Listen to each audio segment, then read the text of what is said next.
This is the Morning Drive Podcast from Double T 97.3, presented by Cantex Roofing and Construction.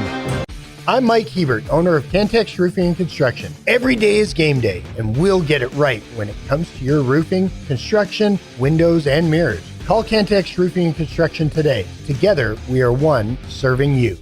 Hey, good morning. Welcome to Friday. It is the Morning Drive on Lubbock Sports Station, Double T 97.3 and Double T 97.3.com with Brennan Riker, who's in for Jeff McGuire, and Chris Snead, who is here today for Jamie Lint. I'm Chuck Heinz, and we look forward to hearing from you today on the Yates Flooring Center chat line.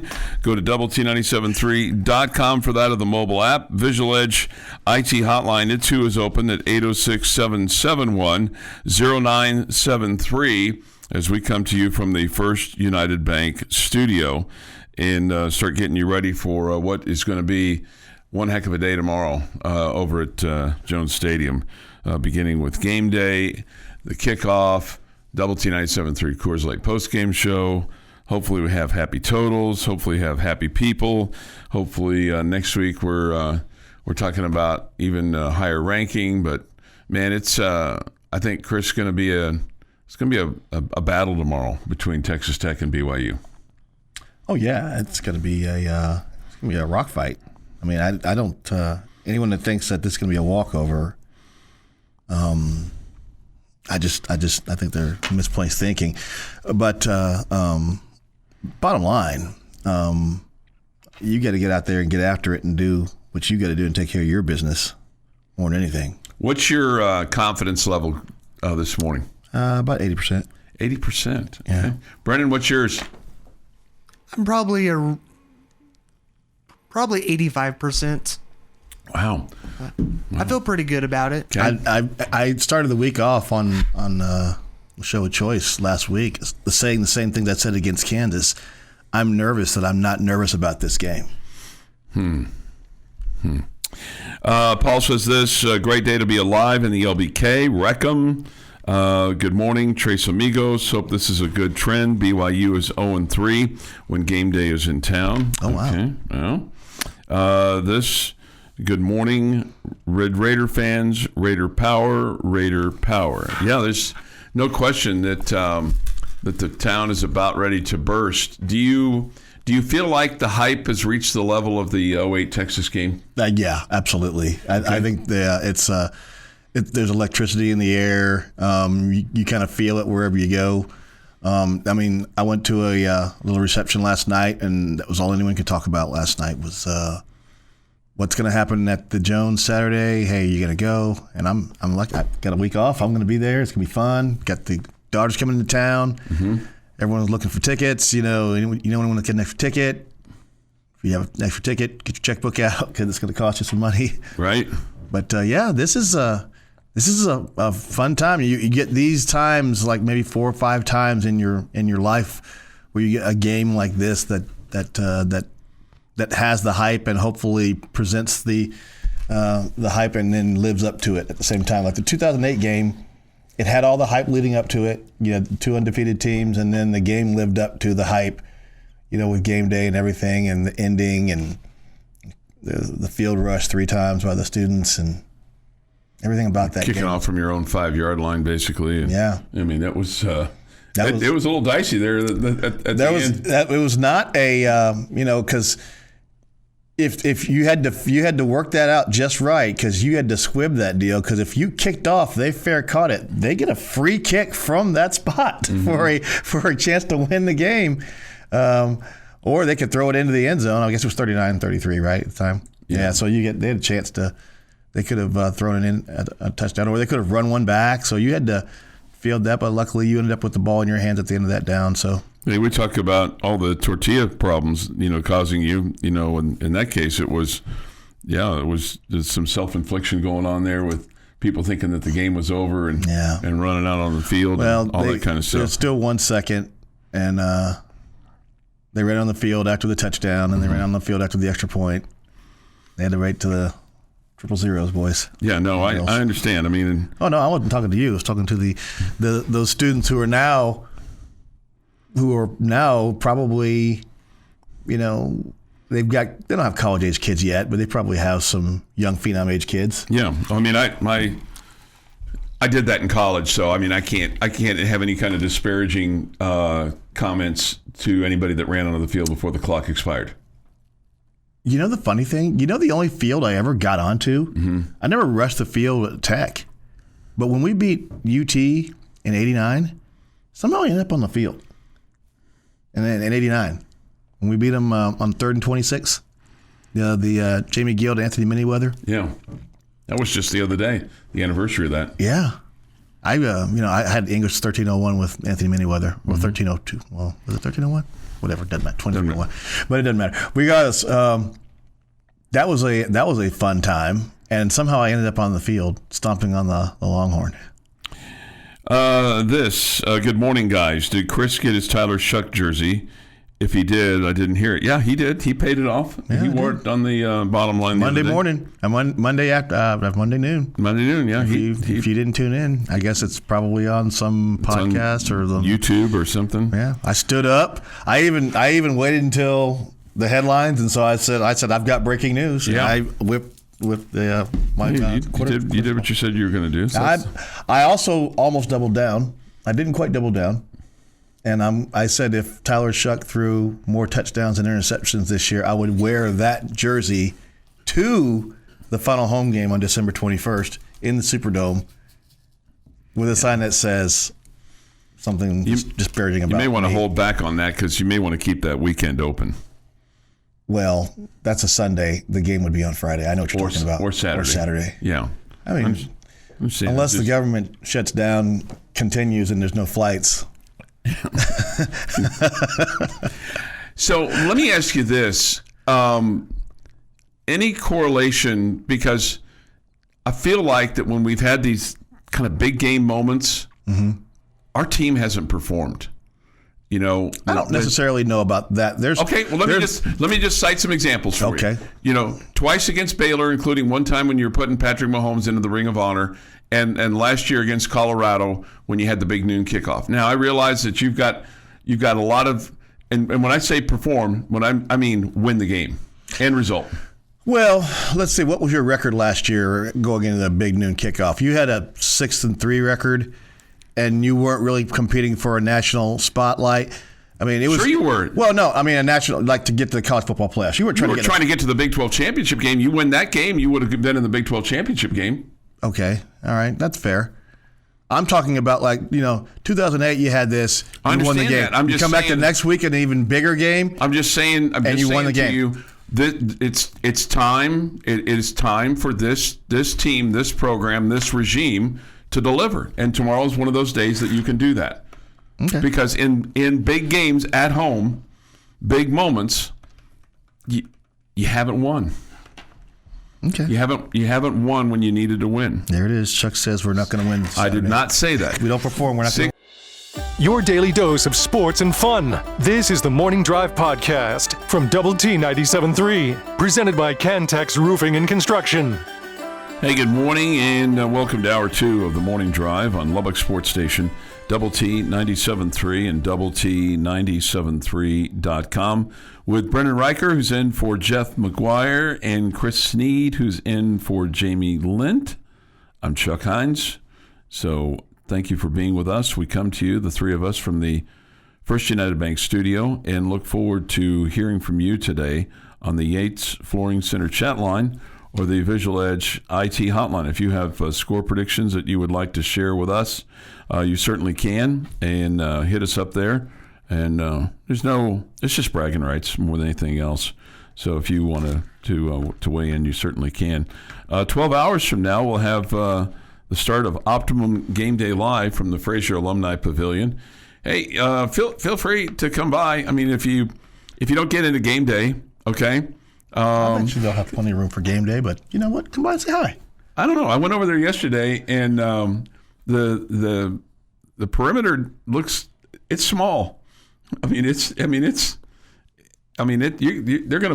able to put a bunch of folks in there, and you'll be able to get nice and close, and you'll be snuggle up weather in the morning because it's going to be 45 degrees at 7 a.m. tomorrow. Oof. So I know. And thankfully, you and I go on at 8. Yeah. So it's layering time. But the sun will come up, and it'll be right there, rising in the east as it does every day, and so so we'll benefit from that. Wait, now, what? Now Fink and Nick Long, they'll be bundled up, okay, for the Saturday morning quarterback, and that'll go from 7 until 8, and then Chris and I will be on a game day tomorrow from 8 to 9, and then make your plans accordingly, right? We'll take you inside the stadium at 10, and then the kick's at 11. Do you, in a game like this, would you have rather it been a night game, and kind of you get the all day to kind of get, I'm always for a night game.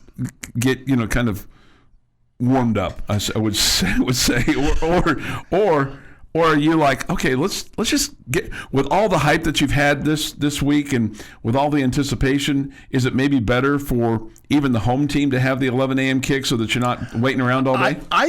From a hype standpoint, this could be good for Tech because you're going to have a fever pitch crowd. Because at the end of, I'm sure that you're going to have 5 people, maybe 6. That say Texas Tech's going to win this game, and and Pat McAfee's not going to put on a red head, but he's probably going to say something. Oh my gosh, I fear what he's going to say. Why? What do you fear he's going to say? I fear he's going to say something along the lines, "I'll pay the fine," kind of thing. Okay, well, that's their problem, not ours. Yeah, but I don't want that to be our problem. No, I understand that. I understand that. Let's see. This person says, guess Jamie and Jeff were camping in Raiderville and had to pack away their stuff. Yeah, that's what they're doing. Yeah. They're packing up their stuff. Yeah. No, Jeff's working, and Jamie's working as well. Did I hear no Thetford Nashby tomorrow? That's correct. No Thetford Nashby tomorrow. They get the day off tomorrow, so they'll be able to go to the game and all that kind of stuff. But an 11 a.m. kick, I mean. Normally I would say, man, I want a night game for this, but I just wonder if you just kind of, if you poured some truth serum into Joey McGuire and said, do you like the 11 a.m. this week? Because you've had so much energy that's just been boiling, and you're like, okay, let's just get out there and play. We don't have to sit around and kind of keep our guys occupadoed and try to keep them from spending all their energy waiting around for a night game. Yeah, I think you get in there and you get everyone, we said fever pitch, and they come out, your hair on fire, and now you have to concentrate on the task at hand, which is, hey, hype and fever pitch don't win football games. I mean, you can get overhyped and you can try to do too much and do your job. Come out at 11:07 and do your job. And that should be the last thing he says when they walk out of the locker room. Touch the saddle. Touch the saddle, right. Let's see this. David says Texas Tech wins 38-24, similar to last week's game. Defensive first half and wear them down. Big second half finish. Are you concerned about BYU's quarterback or BYU's stud running back or BYU's ability to protect both against your defensive line? Their quarterback, Bear, how do you say his last name? Bachmeier. Bachmeier. I want to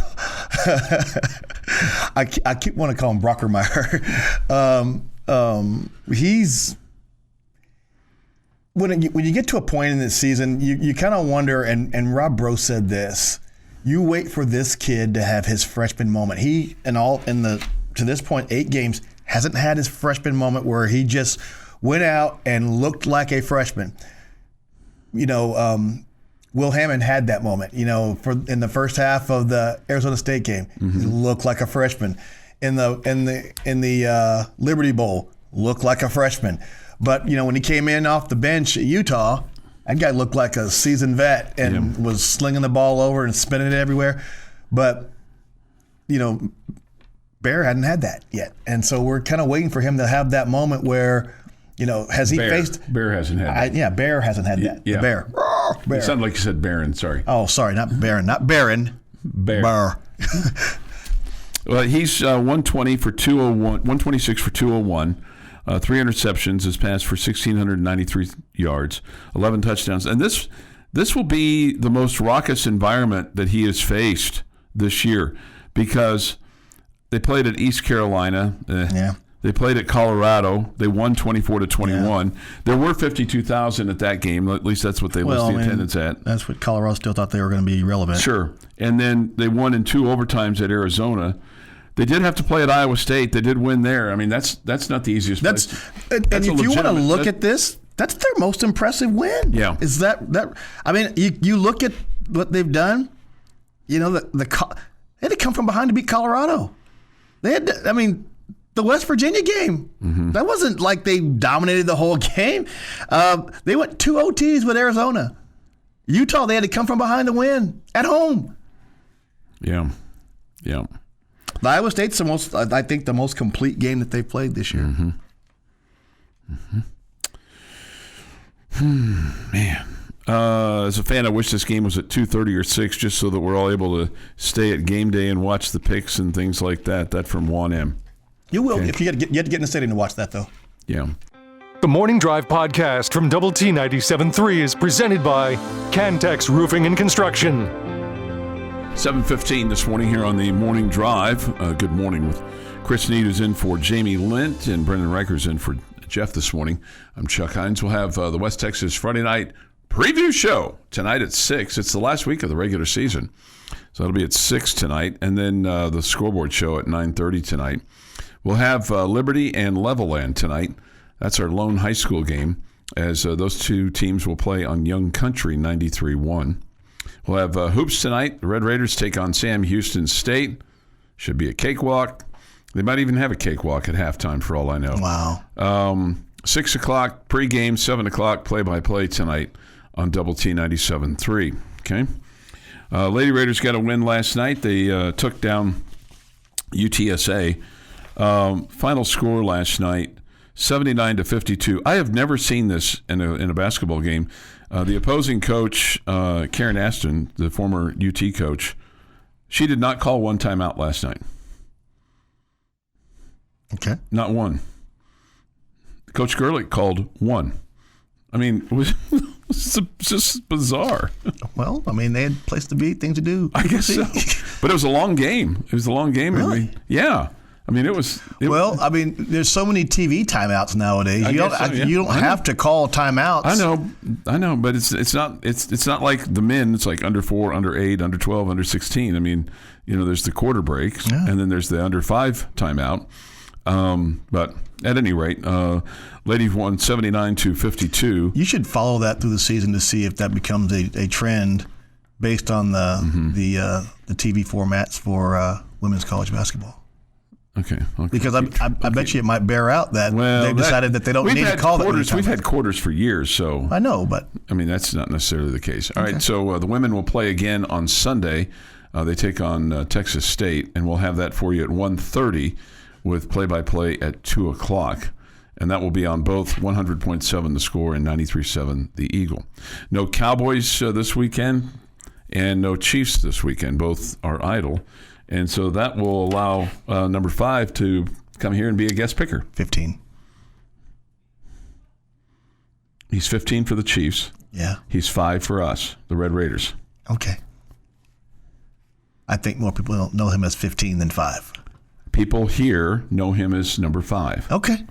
We're getting into the semantics argument here, okay? Pat Mahomes going to show up here and pick. I don't think we're breaking any news here. Me, as the longtime Chiefs fan, would probably be the more one to say he's number 15. But I'm saying he's number 5, and you, the Texas Tech grad, is saying no, he's 15. No, he's number 5 here. When he comes here, he's number 5. Okay. When they put on that cape here, it's 5. Okay. Like if he comes out, to be honest, his level of success, and I'm not saying he wasn't successful here. He did a lot of great things here. Mm-hmm. However, when you look up, he went to a bowl game and lost. Mm-hmm. And when you look up on the side of the stadium, there's his name's up there. And what number's up there? This is 5. Okay, number 5. That's the number he wore here. Yeah. I get it. You're not wrong, Chuck. When he comes out to be the guest picker and he's wearing the icicle uniform tomorrow, he's not going to wear 15. He's going to wear 5. Okay, fair enough. His boy Keenan Ward was a 15 at Tech. But here's my concern. Shout out Keenan Ward. Here's my concern for the game tomorrow. And we've had a little bit of discussion on this, and I'm curious as to your true opinion of this. I feel like your offense has sputtered, despite the fact that you have averaged 43.6 points a game. Now, granted, you scored 67 against Arkansas Pine Bluff, 62 against Kent State, and 45 against Oregon State. You take out your defensive and special teams touchdowns as well. Right. And so remember last week, I mean, it's 29-20, with about 7:16 to play. And then it escalated quickly. Because of your defense. You got a scoop and score, you got an interception that set up an easy score. Yeah. And I think the biggest play against K-State was the defense denying on the 2-point conversion because it kept it from being a one-score game. Yeah. So when I say sputtering, it's kind of like when you start up your lawnmower and you're waiting for your lawnmower to, kick in, and it's and it's not. Okay. I just feel like it's sputtered. How was that again, Chuck? We're not going to go through that again, but I'm just curious. I want to know what your lawnmower sounds like. Mine is like, first turn, man. Okay, man. So do you agree, disagree with me? I think the defense has kept the offense in games, and the offense has put the defense in some tough spots this year. But do you feel like the Arizona State game, and but the offense has sputtered at points. Sputtered, yeah. And whether that is sputtering because it was play calling, was it sputtering because of decision making in game? I think it runs better with Baron Morton. I mean, it is not a knock at Will Hammond. I just think that those guys have different skill sets. That Will Hammond is a much better runner, and I think the legs are better. I think Barron does a much better job of breaking down defenses and reading defenses and making decisions, checking into the right play, and making the right decisions. And one of the latest criticisms of him is that he's held the ball a little too long. I think the route running, if you go back and you break down, I think the route running of some of the receivers in that room hasn't been as crisp as it has been at the beginning of the year. The route running has gotten a little ragged and sloppy. And the drops. Yeah, and sometimes I think that when you look at the routes, and Barron is looking for a guy to be at a certain spot at a certain time, and that guy's not there because he either dragged a route or he went too far. I mean, there's a lot of reasons, and I'm not gonna put this all on him. Sometimes he just does hold the ball too long. Okay, but in a timing game, you have to look at it's a crisp timing game, and when the offense is humming, guys they're making their in and out of their cuts, they're in and out of their routes. And they get to the tops of their routes, and the route trees work. But these guys, sometimes they don't. Sometimes the receiver. There's a lot of read and react to the offense. They both see the safety coming up, so we know. Hey, boom, we're going to slip to the hot route. Boom. Sometimes the receiver doesn't see it. The quarterback sees it, and they don't go to the same spot. And the other problem is what you've done up front. I mean, these pre-snap penalties have put you in a pickle and in a bind and behind the chains. Yeah, but you think about that. You had 4 penalties. You had 2 pre-snaps. You had an illegal snap, and you had an offensive encroachment. I understand. Okay? I understand that. I get it. But those 3 of those penalties occurred in the first quarter. I agree with you. And that's led to the sputtering at the start of that. Well, one takes you from a 3rd and 1 to a 3rd and 6, and takes you out of what you were most likely going to be a Jacoby Williams or Cam Dickey power trap, and you're gonna get that yard, and you go to now you're going to check down to a pass play where you need to get 6 or 7 yards. That changes your offensive mindset. That hurts you. Yeah. But the offensive encroachment. Hey, that's not an offensive lineman being wrecked by the sound right there. That's just a guy not lining up right. Right. No, I get it. And that's all that is. Illegal snap. You can put that on a crowd noise. But false start. You can put that on a crowd noise. I feel like we've talked about this a little bit, and you're a guy that's obviously in this. I feel like the slightest little twitch anymore, it just seems like the offensive lines are being held more accountable today than maybe they were 5 years ago. No, they're not. And I knew you were going to say that. I just said it feels like. It doesn't. I'm not saying you're wrong. I'm just saying what my perception. Okay. It's like, man, if you got an itchy nose, you got to deal with it, man. That's why they say hold your water, guys. Your perception is wrong. Yeah. I mean, there's nothing wrong with that. It's just that you feel it more. I mean, I don't think any more false starts being called today than they were 5 years ago, 10 years ago. 7:25 this morning on the Morning Drive. Chris has question of the day next. This is the Morning Drive podcast from Double T 97.3, presented by Cantex Roofing and Construction. The next, Jamie's question of the day. Jamie's question of the day on Double T 97.3, presented today by someone not named Jamie, is brought to you by Connecticut of West Texas. Oh, this is where I talk? Speak. All right, Chuck. All right, Brennan, Chuck, everybody. Fine listening audience. Fine listening audience. How about this? I actually asked this question on the bottom line. I'll ask it here. Is the Texas Tech job, and I'm going to phrase it like this. I asked this question and I already knew the answer. I declared that the Texas Tech football job is the best job in the Big 12. And I agree. I full-heartedly believe that is the best football coaching job in the Big 12 right now, based on the fact that you've got the resources for your NIL, you've got the best facility in the country, you've got a fan base that is totally and completely 100% engaged, and you've got momentum like no other time in the history of this program right now. And you've got a legitimate chance to win not only the Big 12, but play in the college football playoff. All that being said, do you agree that this is the best job in the Big 12 right now? Yes. Okay. Chuck Heinz? Is that your question? No. Okay. Brennan, do you agree with this? Yes. Is the Texas Tech football job right now, as we sit on November 7th, 2025, year of our Lord, the best football job in the country? No, I can't say that. I can't say that. I think in terms of coach and fit today, I think you would struggle to find as good a fit. But I think folks at Ohio State would. I mean, now that Ryan Day's won a national championship, a year ago they wanted to fire that guy. I know. I think Indiana might say their guy's fitting like a glove, like right now. But is it the best job in the country? I'm just saying, given I'm not just talking about the guy. I'm talking about the job. Yeah, I don't think it's the best. I think it's up there. I don't think it's the best job in the country. I think it's up there. Okay. That's fair. I think it's up fair. there. I'm not saying.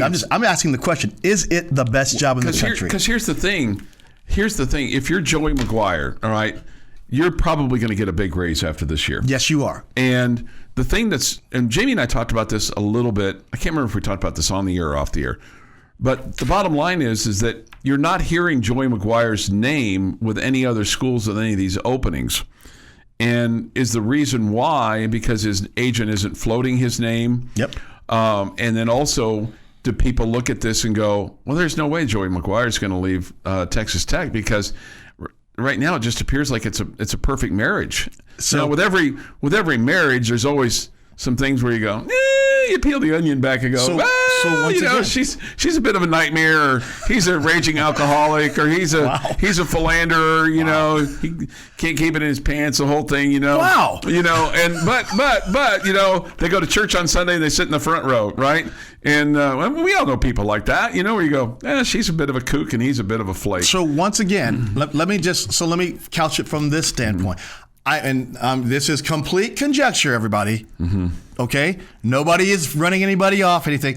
I am just saying, hypothetically, if you were in the market for a coach right now, Would you think, and given all the other jobs that are out there, okay, would you think with your resources for NIL, the amount of money that you can pay for your head coach, right, your facilities, your fan base, all the other things that you have in place, would you think that your job compares to favorably or better than every other open job in America right now? And I think the answer is yes. I would agree with you on that. I think that's what I'm asking. Is it the best football job in America right now, today, November 7th, 2025? I don't know if it's the best, but if you want to say of the jobs that are open, like LSU or Florida or Penn State or all those things, because one of the things that we talked about the other day was, I think with a guy like, and look, this is just my opinion, okay? But with a guy like Joey McGuire, who relationships are everything to him. Yes. Not only player relationships, but staff relationships, community relationships, all those things. That takes time and effort and energy to build. And you can't it just doesn't work at every school where he's going to be beloved and everything he says is going to be, not necessarily taken with a grain of salt, or people are going to be the contrarian or things like that. And so I think when you've captured lightning in a bottle and everything's going swimmingly well for you, because the coaching landscape is littered with guys who left jobs and then they immediately regret it, whether they're 100%. Whether they're basketball coaches or football coaches or athletic directors, where they have left a situation and they go, I immediately regret what I have done. Yep, because they were chasing a dollar, they were chasing the next best thing, or they're chasing somebody, or they're being hired by somebody, and then boom, bada bing, that guy leaves, and now all of a sudden he's got a new boss, and you don't see you're not on the same page. Well, exactly, and the point I'm getting to is that's why I'm saying the job, not the man in the job, the job. Yeah. You've got at Texas Tech resources, facilities, administration that's on the same page with you right now. You've got from athletic director, president, regents on the same page with you, fan base on the same page with you, community on the same page with you. No, that's why you make a great case. That's the point I'm getting to. Yeah. Is this the best job? Because remember, Penn State, okay? They won a Rose Bowl last year. They were in the CFP. They were playing in the Final Four last year. 3 games into the season, 4 games into the season, fired that guy. If they win their game that went to double overtime? Yeah, with Oregon. Yeah, they're probably winning a couple of more games, and he's fine. Exactly. So is that a great job where you can be? I mean, now granted, we're saying that not knowing what would happen next year. Let's just say for grins, all the same things happen for Texas Tech, and we lose a game to someone in week 4 next week. Are we open to fire Joey McGuire? Yeah. But I mean, at some point in time, people are going to go, you've been given everything. You lack for nothing. And tomorrow's one of those days where you've been given everything, you lack nothing, and now you've got to win. You've got to win. Because I agree. And I think the other thing too is schools will struggle, at any level to develop the facilities that you have here now because and the resources you have now of the $20.5 million that you got to give to the student athletes every year. The Morning Drive podcast from Double T 97.3 is presented by Cantex Roofing and Construction. Yeah, that's the goal, to kind of entertain a little bit here today. So hopefully we've made you smile a little bit. Maybe we've made you mad. But it's okay. I don't care. Either or. I'd rather be loved or be hated. I don't want to be milquetoast. Okay? Okay. And I think you're in the same boat. People love you or they don't like you. Love me, hate me, spell my name right. Yeah. Okay. Yeah. I'm with you on that too. Yeah. It's amazing how people can screw up, Snead, SNEAD. I had to count 5 letters. Heinz, HEINZ, 5 letters. Yeah. I mean, it's amazing. I was going to use a quote from The Office, but Chuck hates The Office. I hate The Office. Yeah. I'm not going to use it. I love The Office, so why don't you go ahead and use that quote? Would I rather be loved or feared? Both. I want people to fear how much they love me. Quote just- Michael Or Scott. do I want people to love them so they hate me? It's just the stupidest show ever. It's not the stupidest Yes, show ever. It is. Did you ever? Okay. This from Mr. B. This is football related here. This is sports. Mm-hmm. We just need to get off to a fast start on offense tomorrow. I'm not worried about the defense, but offensively, we need to get Jacoby and Cam going strong and furious. I do think you need to run the ball tomorrow. Yeah, and I think getting the ball between the tackles is good. L.J. Martin, they're going to have their guy back, and something I didn't realize, this is an El Paso kid. He was once a Texas Tech commit too. Yeah, and a Stanford commit. Yeah, but they think that they can get to the edge on Tech, which I don't think they're going to be able to do.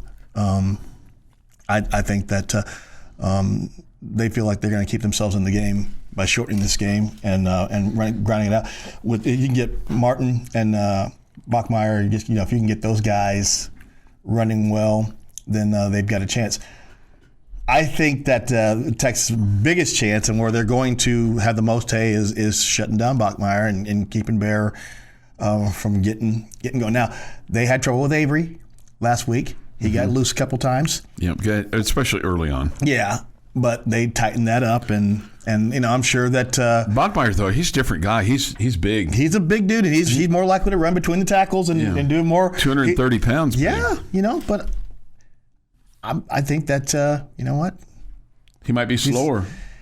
Yeah, Avery was. That's a track star that got to the outside and said, "I'm going to do the Carl Lewis," and he hit the corner, and they started playing the fight song.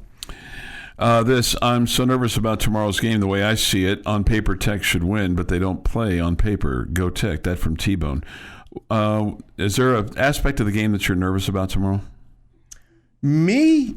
No. I think the best thing that BYU does is something that we are really good at. That's run defense. So I am, unless they change something up. The one thing about BYU that concerns me is that their offensive line is old. Like their whole team is old. This is a team that averages 21 and a half years old. This is these guys are married with children. Yeah, they are BYU. You're always going to get that out of them. This is a team that's got guys, and they've got a list of something I've never seen before in a media guide. And game notes is a list of guys who have gone on their missions. And I think that's what they do. 2/3 of their team, if they haven't already got on their mission, which makes these guys more mature. They've seen life. They've done things. They've, like you said, married with kids. That's the thing about this team that gives me some concern is that they're an older team. Older doesn't mean better. It just means more experienced, and they can do some things. They've seen a lot more life than a lot of our guys. They don't have very, very few sophomores and very, very few freshmen other than Bachmeier, and they're too deep. Yeah. We get this. This should make your heart warm. Just getting to tune in and love hearing Snead so early in the morning. Oh. ! Guns up, gal. Oh. There you go. Hey, I thought he was going to say Sue Snead. No. Guns up, gal. Oh, okay. There you go. Huh. Let's see. Thoughts on the black cowboy hat on the field? I do not know what that means. Who wears a black cowboy hat? I don't know. Jacob Rodriguez wears a black cowboy hat a lot walking into the stadium. And I also think that, I think they made an announcement that George Strait's going to come play next year at Jones Stadium. I make plans to go see that. Would you? Yeah. Okay. Why wouldn't I? I saw him in college at the Coliseum. Okay. Well, maybe he'll hey, the guy's in his 70s. He's still cranking out music, man. No, I know, right? Good for him. Good for him. Love that. If I could do that.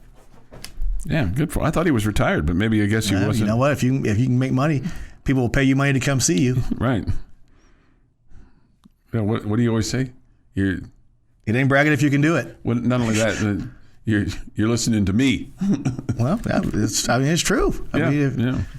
But I always say that to people that call out and complain until you say, Snead, you're an idiot. Well, you're listening to me. Yeah. Just remember that. That's right. Hey, I do want to plug this because this is really, really cool. This book drive supporting Literacy Lubbock by the Alumni Association for Texas Tech and BYU. And there's 3 different ways that you can donate. You can simply send Literacy Lubbock a book from their Amazon wish list. You can also drop off a new or gently used book at any of the donation sites, which include the Marquette Alumni Center, the Texas Tech Student Union, or the Texas Tech Rawls College of Business. That's going on through today. And so that's awesome. Also at the Fraser tomorrow, or the BYU tailgate if you happen to be a BYU person. So they've donated a significant number already, and it's a cool thing that both Patrick Mahomes and Andy Reid have gotten behind. Andy Reid's a BYU grad, and of course Texas Tech's Patrick Mahomes is behind it as well. So that's really cool that they're doing that. What? I just, off the Snead line, I just got someone's sign for game day tomorrow. Yeah? Is it good? Can you say it? I can say it. What does it say? Says, your mission trip ends in Lubbock. Oh, well, that's good. Wow. That's good. Wow. I hope it ends in LBK. Okay. I love it. That's a great sign. I hope that sign gets on TV. Yeah.